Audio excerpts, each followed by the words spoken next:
I declined a meeting today. 12 to 1, my lunch blocked off myself on purpose. At 11:58, a calendar invite dropped in. Quick sync, it said. I looked at it for exactly 4 seconds. Then I hit decline. 2 minutes later, it came back. Same invite, forwarded, one line added. This is actually kind of important. I read that sentence twice. Then I declined it again and put my phone face down on the desk like that settled something. So I ate my sandwich slowly at my desk for once, not scrolling anything. Then I walked around the block twice, no headphones. I came back at exactly 1 o'clock, like I'd planned 12 hours before any of this happened. I told the story in a group chat that night. Half of them called me lazy. The other half called me a hero for it. Neither answer felt right to me. I kept thinking both of you are missing something, and I couldn't yet say what. That same week, I heard about a director at my company, 46 years old, 15th lunch meeting of the month, and he took every single one. There's an image I keep coming back to while I write this. I'll get to it properly in a minute. But keep it in the back of your mind. A machine that doesn't pay out every time. He eats a granola bar at his keyboard, answers emails at 9 p.m., same as always. My friend Theo used to do exactly this at his old job, texting me at midnight about spreadsheets. If you've ever felt like you're the only one tracking this stuff, subscribe. I write these down every week. 11 years he did this. Same pattern, same granola bar, same 9 p.m. inbox. Then this quarter, restructured. That's the word they used, restructured, like it was weather instead of a decision somebody made in a room he wasn't in. 11 years, gone in one email. Turns out he'd actually been there 19 years, not 11. 11 was just this particular role. 19 years total, no pension, 8-week severance, and a LinkedIn post about exciting new chapters that made my stomach turn. Nobody in that story has a work ethic problem, except everyone keeps acting like she does, the 23-year-old, I mean. Every take about this online says the same thing.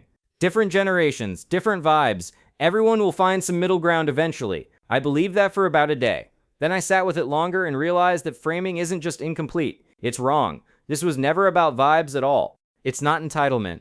It's not laziness, or mental health, or avocado toast, or whatever shorthand people reach for when they don't want to do actual math. It's a broken contract. And the 23-year-old declining that invite is the first generation clear-eyed enough to actually see it happening. Here's the image, finally, a slot machine. Not because it's dramatic, because it's precise. A slot machine doesn't pay out every pull. If it did, you'd calculate the odds in your head and stop the second the math went bad. It pays out just often enough, just unpredictably enough, to keep your hand on the lever. Now swap the machine for a job. The extra hours, the skipped lunch, the evening call you didn't have to take, that's the lever. The raise, the promotion, the manager saying we've really noticed your dedication, that's the jackpot. Small compared to what you put in. Just real enough that everyone keeps pulling. But this is the part one, keep sitting with. People my age didn't walk out or write manifestos about any of it. We just quietly stopped pulling the lever. One declined invite, one protected lunch, one boundary at a time. So quiet most companies didn't notice until the numbers started moving. Here's the honest part. I used to skip my own lunch too, most weeks, telling myself it made me look serious. Then I actually did the math on what that habit earned me, and the number was so small I didn't tell anyone about it for a week. So here's what changed underneath all of it. From the end of World War II through the 1970s, the deal between a company and a worker actually had teeth, real, contractual teeth. You showed up, you stayed, you didn't complain too loud or embarrass the company. In exchange, they owed you something specific. That something was a defined benefit pension, not a suggestion, a promise. A specific monthly payment for the rest of your life once you retired, no matter what the market did. Decades of labor converted into guaranteed income. Theo's dad had one of these. Theo, at 26, doesn't, and probably never will. Layoffs still happened back then, but they were stigmatized inside corporate culture. Treated as a failure of management, not a cost-cutting win. A company that cut people at scale, lost its ability to attract talent for years afterward. The social cost was real, and it kept companies honest in a way nothing does now. And the longer you stayed, the more you actually gained, not just salary bumps, but pension credits stacking up, better vacation time, real deference from management who understood that 20 years of institutional knowledge was worth something. Staying was rewarded in ways you could actually measure. That part is just gone now. So the old deal wasn't really a slot machine at all. Put in the right amount, get the output every time. That's a vending machine, not a gamble. Pull enough real levers, decades worth, and the pension was guaranteed. Not a jackpot, a certainty. That's the machine my grandparents' generation actually played. But somewhere in the early 1980s, the machine got quietly rewired. Shareholder pressure went up, union power went down. Companies discovered they could move jobs wherever labor was cheapest, and executive pay got tied to the stock price instead of to what happened to the people actually doing the work. The 401k replaced the pension around this time, and it sounds like the same thing. It isn't. With a pension, the company carried the risk, they promised a number, and had to deliver it. With a 401k, you carry the risk. Theo just started his last year and has no idea what he's picking. By the year 2000, the defined benefit pension had basically vanished from private sector jobs entirely. Not phased out with warning, just quietly discontinued company by company, while the language around loyalty and commitment in family stayed exactly the same. Nobody sent a memo saying the deal had changed, they just changed it. Then came 2008, and people my age watched their own parents lose a decade of carefully saved retirement money in a crash caused by decisions made in rooms they'd never sit in. My mom still won't tell me what her 401k looked like that October. I've stopped asking her about it. All of that compounds into now. It's 2026, and inflation-adjusted wages are basically identical to where they sat 5 years ago. Flat. Not a dip you recover from, just a plateau nobody's climbing off of. The people actually studying this call the career ladder structurally flatter, not just harder to climb. Entry-level postings have dropped 29% globally since January 2024. Junior tech roles down 35%. Finance down 24%. Logistics down 25%. So it's not that people my age won't climb the ladder, it's that the ladder measurably has fewer rungs on it than it did 3 years ago. I used to think pay your dues was just good advice, a little old-fashioned maybe, but basically true. I don't think that anymore. That advice was calibrated to a payoff that quietly stopped existing decades before I was even born. Following it now isn't discipline. It's a donation to a machine that stopped paying interest. 40% of workers my age say they feel stressed all or most of the time, not stressed about one bad week, stressed as a baseline setting. And here's where the stakes actually shift for me, because this stopped being a story about one declined meeting. It's a whole generation quietly recalculating what effort is for. Nearly half of us, 48%, say we don't feel financially secure, up sharply from just 30% the year before. If you're still here reading this instead of scrolling past it, you're the kind of person who actually sits with numbers like that instead of flinching away from them. I see you. But here's the part that actually made me angry when I first read it. Researchers at Duke and Arizona State found that managers hand unpaid extra work to the most loyal employees, not the laziest ones. The ones who say yes, the ones who skip lunch. Loyalty isn't protected here. It's targeted. It's not some cartoon villain plotting this either. It's just a manager facing extra work with no extra budget, defaulting to whoever has already proven, through months of quiet yeses, that they won't create friction. Your own reliability becomes the reason more gets piled on. That's not a compliment. That's a targeting system. The same researchers found something colder underneath that. Skipped breaks and unpaid overtime get read as morally fine the moment they're framed as dedication instead of extraction. Same transaction, two different sentences. The company is taking something without paying for it, versus she's really showing her commitment. Only one of those is honest. So let's actually run the math, because I think that's the part everyone skips.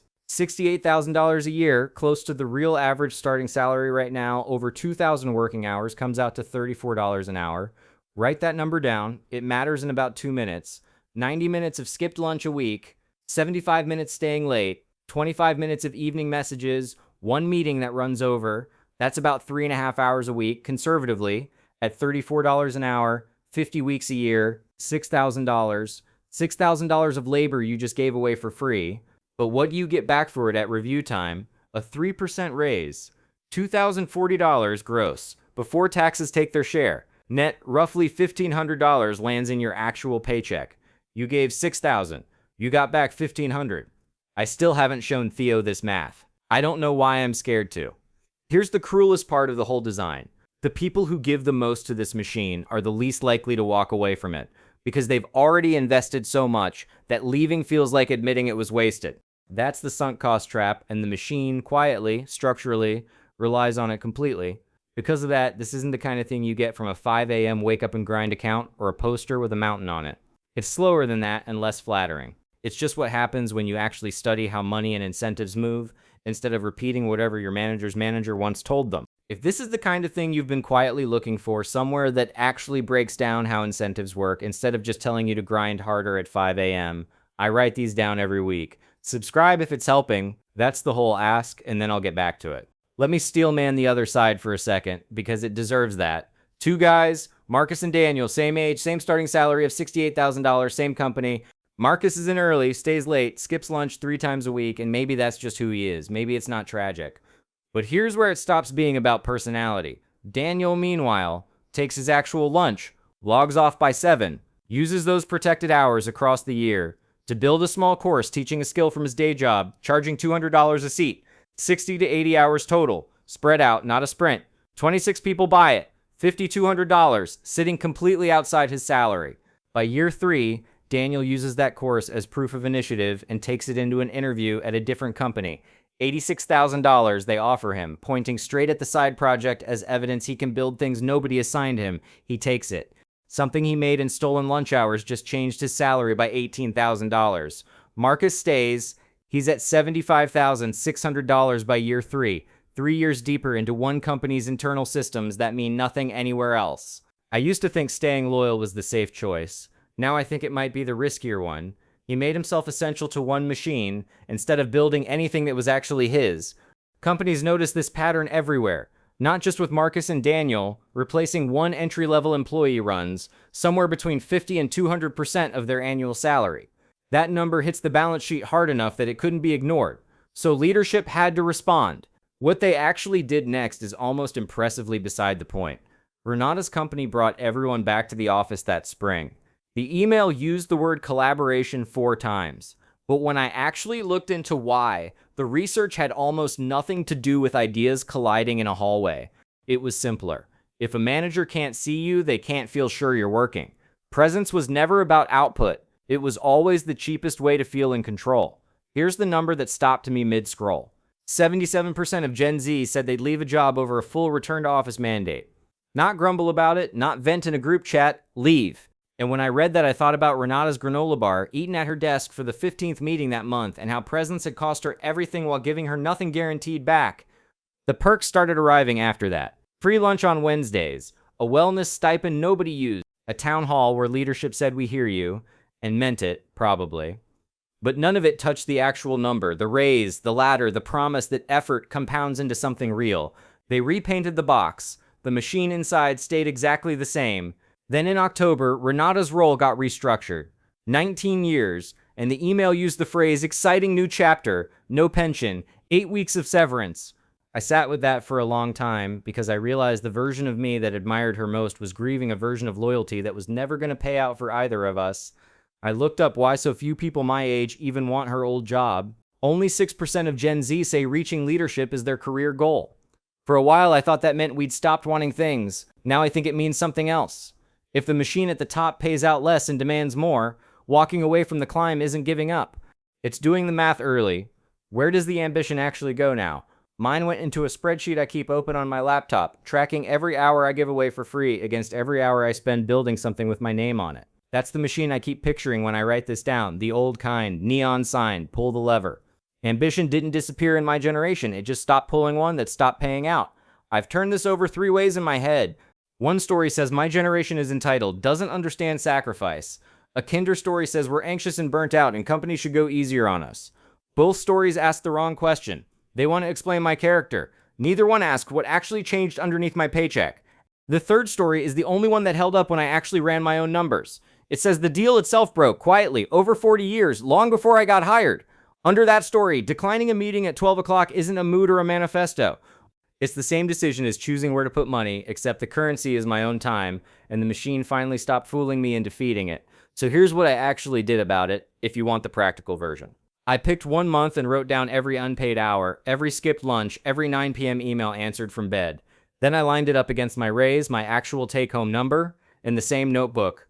The gap wasn't a feeling anymore. It was a number, and numbers are easier to act on than shame. The next one was harder to admit. Almost everything I was proud of at work only meant something inside that building. My reputation, my shortcuts, the way I knew exactly who to email. None of it traveled, so I started spending my protected evenings on things with my name on them instead of theirs. Even just an hour, even when I was tired. Last came the quietest change, almost administrative. Before I give any place my extra hours again, I ask 3 questions first. Who actually got promoted here? And from what? To what? On what timeline? What does the equity really pay out? What happens to people like me in a bad year? If nobody can answer those, I already know what kind of machine I'm standing in front of. Which brings me back to 11:58. The invite. The sandwich I ate anyway. I used to think declining it made me look like I didn't care. Now I know I was the only one in that exchange doing the actual math. The meeting could always be moved. My hour, once it's gone, is the one thing in this whole story that never comes back. Next week, I'm writing about the first time I actually opened my 401k statement after a year of leaving it unread on purpose. I write these down every week, whatever I'm working through, whatever number is keeping me up. If any of this landed for you the way it landed for me while I wrote it, subscribe and keep me company while I figure out the rest of it.